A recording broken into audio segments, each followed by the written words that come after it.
ಇವತ್ತು ಬೆಳಬೆಳಗ್ಗೆ ಸಿಎಂ ಸಿದ್ದರಾಮಯ್ಯ ವಿರುದ್ಧ BJP tweet ವಾರನ ಆರಂಭ ಮಾಡಿದೆ. ಸಿಎಂ ಸಿದ್ದರಾಮಯ್ಯ ವಿರುದ್ಧ ನಿರಂತರವಾಗಿ ಟ್ವೀಟ್ಗಳ ಮೂಲಕ ಸಾಕಷ್ಟು ಆರೋಪಗಳನ್ನು ಮಾಡ್ತಾ ಇರುವಂಥ ಬಿಜೆಪಿ ಈಗ ಮುಂದುವರಿತಾ ಅಲ್ಪಸಂಖ್ಯಾತರಿಗೆ 10,000 ಕೋಟಿ ಹಣವನ್ನು ನೀಡಿದಿರಿ, ರಾಮ ಮಂದಿರಕ್ಕೆ ₹1 ನೀಡದ ಚುನಾವಣಾ ಹಿಂದೂ ಅಂತ ಸಿದ್ದರಾಮಯ್ಯನವ್ರನ್ನ ಕುಟುಕಿದೆ. ಚುನಾವಣಾ ಹಿಂದೂ ಸಿದ್ದರಾಮಯ್ಯರ ಅಸಲಿ ಮುಖ ಇದು ಅಂತ ಇದೇ ಸಂದರ್ಭದಲ್ಲಿ ಸಿದ್ದರಾಮಯ್ಯ ವಿರುದ್ಧ ವಾಗ್ದಾಳಿಯನ್ನು ಬಿಜೆಪಿ ಮುಂದುವರಿಸಿದೆ. ಮಸೀದಿ ದರ್ಗಾಗಳಿಗೆ ಹೋಗಿ ಅವರು ನೀಡಿದ್ದೆಲ್ಲವನ್ನು ಮೈಮೇಲೆ ಹಾಕ್ಕೊಂಡು ಪೋಸ್ಟ್ ಕೊಡುವ ನಿಮಗೆ ದೇವಿಯ ಬಳಿ ಭಕ್ತಿಯಿಂದ ಕೈ ಮುಗಿಯುವಷ್ಟು ಸಮಯ ಇಲ್ಲ ಅಂತ ಟ್ವೀಟ್ ಮೂಲಕ ಸಿದ್ದರಾಮಯ್ಯ ವಿರುದ್ಧ ಬಿಜೆಪಿ ಆಕ್ರೋಶವನ್ನು ವ್ಯಕ್ತಪಡಿಸಿದೆ. ಈಗಾಗಲೇ ಟ್ವೀಟ್ ವಾರ್ ತುಂಬ ಜೋರಾಗ್ತಾ ಇದೆ. ಇದಕ್ಕೆ ಬಿಜೆಪಿ ನಾಯಕರು ಪ್ರಮುಖವಾಗಿ ರಾಮ ಮಂದಿರ ವಿಚಾರಕ್ಕೆ ನೇರವಾಗಿ ಸಿದ್ದರಾಮಯ್ಯನವ್ರನ್ನೇ ಟಾರ್ಗೆಟ್ ಮಾಡ್ತಾ ಅವರ ವಿರುದ್ಧ ಟ್ವೀಟನ್ನು ಕೂಡ ಮಾಡಿದೆ.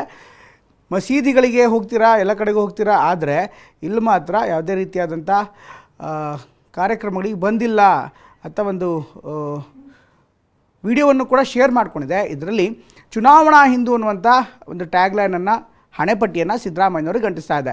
ರಾಮ ಮಂದಿರಕ್ಕೆ ₹1 ಕೂಡ ನೀಡಲ್ಲ, ಅಲ್ಪಸಂಖ್ಯಾತರಿಗೆ 10,000 ಕೋಟಿ ಹಣ ನೀಡಿ ರಾಮ ಮಂದಿರಕ್ಕೆ ₹1 ನೀಡದ ಚುನಾವಣಾ ಹಿಂದೂ ನೀವು ಅಂತ ಅವರನ್ನು ಕುಟುಕಿದೆ. ಚುನಾವಣಾ ಹಿಂದೂ ಸಿದ್ದರಾಮಯ್ಯ ಅವರ ಅಸಲಿ ಮುಖ ಅಂತ ಒಂದು ವಿಡಿಯೋವನ್ನು ಕೂಡ ಶೇರ್ ಮಾಡಿದೆ. ಮಸೀದಿ ದರ್ಗಾಗಳಿಗೆ ಹೋಗಿ ಅವರು ನೀಡಿದ್ದೆಲ್ಲವನ್ನು ಮೈಮೇಲೆ ಹಾಕ್ಕೊಂಡು ಪೋಸ್ಟ್ ಕೊಡುವ ನಿಮಗೆ ದೇವಿಯ ಬಳಿ ಭಕ್ತಿಯಿಂದ ಕೈ ಮುಗಿಯುವಷ್ಟು ಸಮಯ ಇಲ್ಲ. ಟ್ವೀಟ್ ಮೂಲಕ ಸಿದ್ದರಾಮಯ್ಯ ವಿರುದ್ಧ ಬಿಜೆಪಿ ಈಗ ಆಕ್ರೋಶವನ್ನು ವ್ಯಕ್ತಪಡಿಸ್ತಾ ಇದೆ. ಒಟ್ಟಿನಲ್ಲಿ ಈ ಟ್ವೀಟ್ ಏನಿದೆ, ಟ್ವೀಟ್ ತುಂಬ ಜೋರಾಗಿ ಕಾಂಗ್ರೆಸ್ ಮತ್ತು ಬಿಜೆಪಿಯ ನಡುವೆ ಸಮರಕ್ಕೆ ನಾಂದಿ ಆಗ್ಬೋದು. ಯಾಕಂದರೆ ಇದಕ್ಕೆ ಕೌಂಟ್ರಾಗಿ ಕಾಂಗ್ರೆಸ್ ಕೂಡ ತನ್ನದೇ ಆದಂಥ ವಾದವನ್ನು ಮಂಡಿಸ್ಬೋದು. ಆದರೆ ಬಿಜಾಪುರದ ದ್ಯಾಬೇರಿ ಗ್ರಾಮದ ವಾಗ್ದೇವಿ ದೇವಿಯ ಕಾರ್ಯಕ್ರಮ, ಆ ಕಾರ್ಯಕ್ರಮದಲ್ಲಿ ಗರ್ಭಗುಡಿಯ ಒಳಗಡೆ ಹೋಗಿಲ್ಲ ಸಿದ್ದರಾಮಯ್ಯನವರು. ಇದನ್ನೇ ಮುಂದಿಟ್ಕೊಂಡು ಈಗ ನೇರವಾಗಿ ಕುಟುಕ್ತಾ ಇದ್ದಾರೆ. ಇನ್ಫ್ಯಾಕ್ಟ್ ಬಿಜೆಪಿ ಇದೇ ವಿಚಾರವನ್ನು ಮುಂದಿಟ್ಕೊಂಡು ಸಿದ್ದರಾಮಯ್ಯ ವಿರುದ್ಧ ವಾಗ್ದಾಳಿಯನ್ನು ಮಾಡ್ತಾ ಇದೆ. ಈ ಬಗ್ಗೆ ಇನ್ನಷ್ಟು ಹೆಚ್ಚಿನ ಮಾಹಿತಿಯನ್ನು ನೀಡ್ತಾರೆ ನಮ್ಮ ಪ್ರತಿನಿಧಿ ಕಿರಣ್.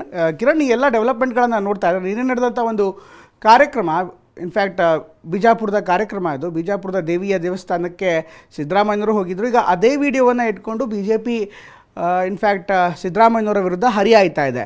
ಇದಕ್ಕೆ ಸಂಬಂಧಪಟ್ಟಂತೆ ಬಿಜೆಪಿಯ ವಾಗ್ದಾಳಿ ಯಾವ ರೀತಿಯದ್ದು, ಜೊತೆಗೆ ಇದು ಮುಂದಿನ ಹಂತದಲ್ಲಿ ರಾಜಕೀಯ ಕೆಸರಾಟಕ್ಕೆ ಕಾರಣವಾಗುತ್ತಾ? ಪ್ರಮೋದ್, ಖಂಡಿತವಾಗಿ ಕೂಡ ಮುಖ್ಯಮಂತ್ರಿ ಸಿದ್ದರಾಮಯ್ಯ ವಿರುದ್ಧ ಅವರ ಕೆಲವೊಂದಷ್ಟು ನೀತಿಗಳ ವಿರುದ್ಧ ಬಿಜೆಪಿ ಸಿಕ್ಕಿದಂತ ಅವಕಾಶಗಳನ್ನ ಯಾವ ರೀತಿ ಬಳಸ್ಕೊಳ್ತಾ ಇತ್ತು, ಅದೇ ರೀತಿ ಹಿಂದೂ ವಿಚಾರದಲ್ಲಿ ಸಿದ್ದರಾಮಯ್ಯ ವಿರುದ್ಧ ಸಿಕ್ಕಿದಂತ ಯಾವುದೇ ಅವಕಾಶವನ್ನು ಮಿಸ್ ಮಾಡಿಕೊಳ್ಳದಂತಹ ಬಿಜೆಪಿ ಈ ವಿಚಾರದಲ್ಲೂ ಕೂಡ ಈಗ ಸಿದ್ದರಾಮಯ್ಯ ವಿರುದ್ಧ ಹರಿಹಾಯ್ತಿದೆ.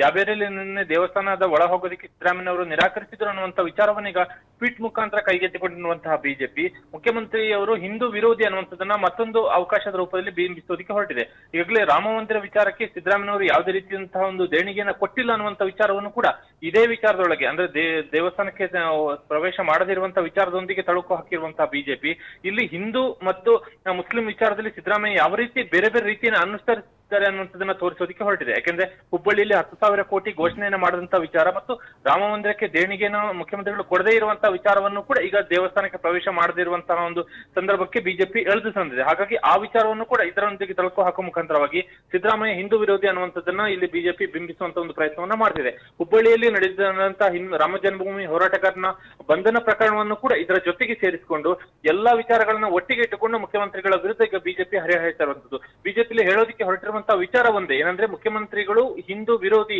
ಚುನಾವಣಾ ಸಂದರ್ಭಕ್ಕೆ ಮಾತ್ರ ಅವರು ಹಿಂದೂ ರೀತಿ ವರ್ತಿಸ್ತಾರೆ ಹೊರತು ಉಳಿದಂತಹ ಸಂದರ್ಭದಲ್ಲಿ ಅವರು ಅಲ್ಪಸಂಖ್ಯಾತ ತುಷ್ಟೀಕರಣವನ್ನೇ ಮಾಡ್ತಾರೆ ಅನ್ನುವಂಥದ್ದನ್ನ ಬಿಜೆಪಿ ಈಗ ಹೇಳೋದಕ್ಕೆ ಹೊರಟಿದೆ.